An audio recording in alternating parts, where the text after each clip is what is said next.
ನಾನು ಚತುರ್ದಶಕ ಭುವನ ಭಯಂಕರನಾದ ಲಂಕೇಶ್ವರ ದಶಕಂಠ ರಾವಣ.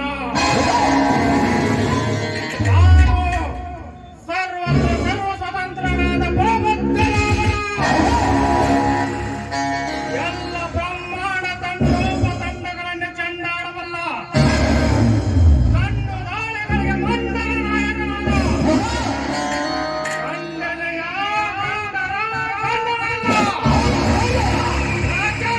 ರಾವಣ.